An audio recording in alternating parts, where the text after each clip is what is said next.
Hi friends, जेडीपीएल team आप सभी का वेलकम करती है और आज के इस स्पेशल वीडियो में हम आगे बढ़ाते हैं आज के वीडियो को और संस्कृत का भाग 7 की और नेक्स्ट पार्ट की तरफ बढ़ते हैं, जिसमें लास्ट हमने टॉपिक छोड़ा था संधि को लेकर के। तो संधि के बारे में संधि के कितने प्रकार होते हैं ये पढ़ा था, और जो प्रकार होते हैं अब उनको भी किस प्रकार में डिवाइड करके किस तरह से उनको यूज करेंगे उनके बारे में इस वाले वीडियो में हम देखने वाले हैं। आई होप ये वीडियो आपके लिए मददगार साबित होगा। अगर ऐसा होता है तो इसे लाइक करना ना भूलें, अपने फ्रेंड्स के साथ में शेयर करना ना भूलें, और साथ ही ज़्यादा से ज़्यादा हमारे यूट्यूब चैनल जेडीपीएल के वीडियोज़ का लाभ उठाने के लिए हमारे यूट्यूब चैनल जेडीपीएल को सब्सक्राइब करना ना भूलें। तो आज के इस स्पेशल वीडियो में शुरुआत करते हैं जहां से हमने छोड़ा था संधि को लेकर कि संधि कितने प्रकार की होती हैं। तो वहां से आज से इस वीडियो को आगे बढ़ाते हैं। और साथ ही एक बात का आप जरूर ध्यान रखें, अपने बहुमूल्य फीडबैक देना ना भूलें। देखो, अब बात करते हैं स्वर संधि को लेकर। तो स्वर संधि की बात की जाए तो इसको भी हम लोग भागों में डिवाइड करते हैं। पहले हमने लास्ट जो वीडियो में हमने संधि के प्रकार के बारे में डिस्कस किया था। अब यहां पर हम स्वर संधि के बारे में पढ़ते हैं।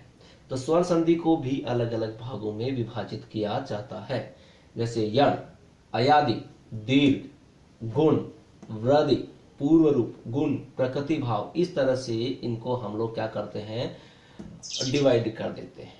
तो भी क्लियर गाइस?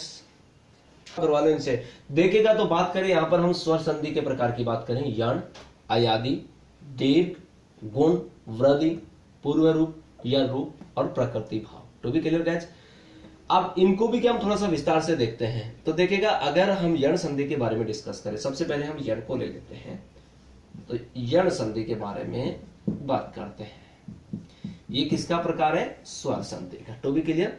इसके लिए हम एक छोटा सा सूत्र है उसको देख लेते हैं। इको यणचि,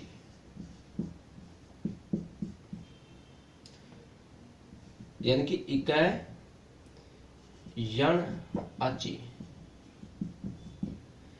कहने का मतलब इक के स्थान पर यण हो जाता है, अच परे रहते हैं। To be clear? तो यहां पर देखो, जैसे हम लोग एक छोटा सा एग्जांपल लेके देखते हैं यहां पर गाइस।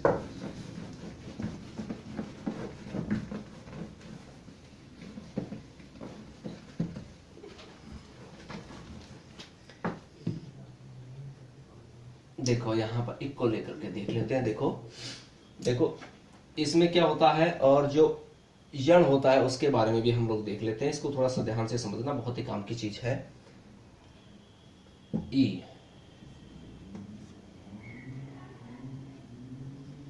ओ, री। तो भी क्लियर गाइस? य, व, र और ल।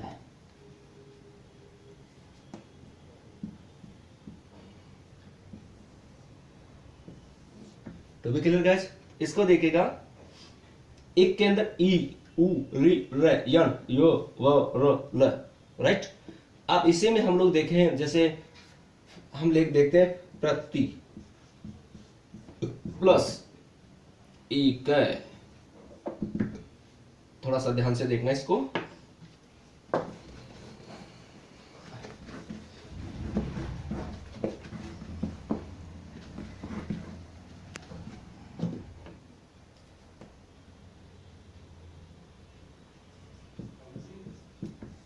प्रति प्लस एक, ई प्लस ए। क्या हुआ? ई प्लस ए और ये प्लस ए। तो कहने का मतलब प्रत्यय प्लस एक है, तो क्या हो गया? प्रत्येक है। फिर से समझिएगा इसको, प्रति प्लस एक है, तो इसमें क्या हो? ई प्लस ए, यानी प्रत्येक एक है, यानी कि ये प्लस ए अर्थात प्रत्येक है। तो भी क्लियर गाइस? इसी तरीके से एक और एग्जांपल देख लेते हैं।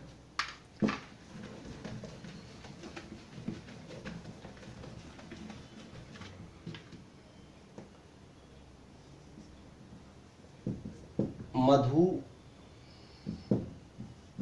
प्लस आई, तो उ प्लस ए,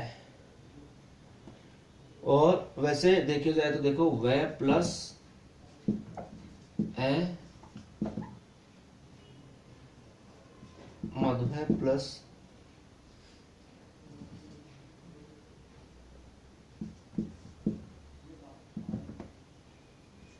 तो क्या हो गया ये मधुरी। तो भी क्लियर गैस। इस तरीके से हम लोग इनको सोल्व करेंगे, किसको, यण संधि को। तो भी क्लियर। अभी आगे देखेगा एक और एग्जांपल देख लेते हैं अपन।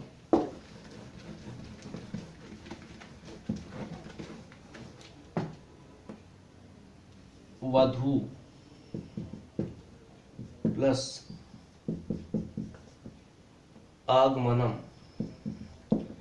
तो क्या हो गया, उ प्लस आ और वै प्लस आ, तो वधवै। To be clear guys, plus आगमनम, तो क्या हो जाएगा इधर, और इधर क्या हो जाएगा, वधवा गमनम। To be clear. देखो अब बात करें अयादी संधि की, तो इसका सूत्र हम लोग ले सकते हैं ई चो ए वा या व, ए चो ए ये वा या व। ओके, एच एम अव आय आव के आदेश पर अच परे रहते हैं। To be clear. तो इसी को हम लोग देखते हैं, देखो कैसे किस तरीके से करेंगे। तो जहां पर हमने एच यूज किया है, काम में लिया है, तो एट दैट मोमेंट उसको देखने की कोशिश कीजिएगा। हाँ गाइज, एक बात और थी कि आप लोग की फीडबैक आ रहे थे कि आप लोग क्लियर गाइज इत्यादि करते हैं। This is the part of the teaching method, so that हम लोग को यूज करना पड़ता है। तो बेसिकली इस बात को आप माइंड नहीं करें, ठीक है। तो यहां पर इसकी बात करें तो देखिएगा, इसमें ए ओ आई औ, राइट। और जहां पर हम लोगों ने इसमें देखेगा ओए, टू बी क्लियर, ओ, और हम लोग आय, और उसके अलावा आओ। To be clear. जैसे एक एग्जांपल की बात करें तो जैसे हम लोग कोई भी एग्जांपल उठा सकते हैं, जैसे भो आना, तो ओ प्लस ए। To be clear. और अगर इसकी बात करें आओ और ए की बात करें, तो देखिएगा इसी में हम लोग यहां पर कॉम्बिनेशन बनाते हैं, देखिएगा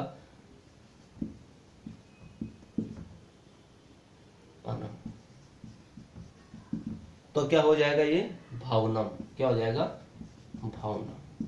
टू बी क्लियर गाइस। तो इस तरीके से हम लोग इसके कॉम्बिनेशंस बनाते हैं। To be clear guys. अब आगे बढ़ते हैं। देखिएगा यहाँ पर मैं एक बात काट करके एक स्पेशल बात करना चाहूंगा, इसी का हमारे इन्हीं से रिलेटेड है, अपवाद के बारे में।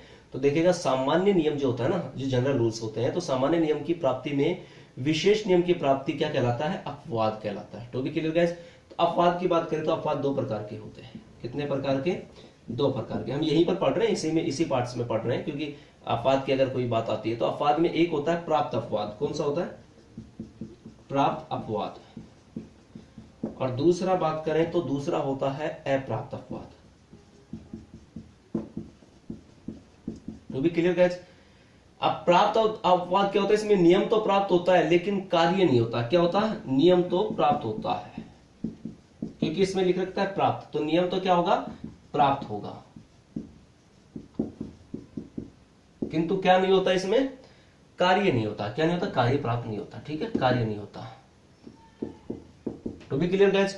हम लोग एक एग्जांपल के तौर पे देख सकते हैं, जैसे कुल प्लस आटा, तो यहां पर क्या बन रहा है, ए प्लस ए, और यहां पर क्या बन रहा है, कुलटा। तो भी क्लियर गाइस। फिर से देख लीजिएगा, प्राप्त अपवाद जो होता है उसमें नियम तो प्राप्त होता है किंतु कार्य नहीं होता। To be clear. अब देखिएगा यहां पर दीर्घ संधि का प्राप्त अपवाद है, किसका है, इसमें अपवाद जो है वो कौन सी संधि का है, दीर्घ संधि का। इस बात का ध्यान रखिएगा, इस तरह के एग्जांपल पूछे जाते हैं। तो यहाँ पर दीर्घ संधि का कौन सा है, प्राप्त अपवाद है। कौन सा है, प्राप्त अपवाद है। To be clear guys.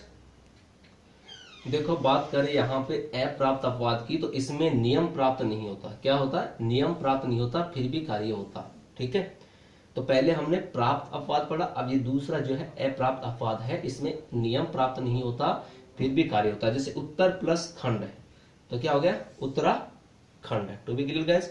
तो आज के वीडियो में इतना ही, नेक्स्ट वीडियो में फिर मुलाकात करेंगे इसके आगे के टॉपिक को लेकर। Thank you for watching this video.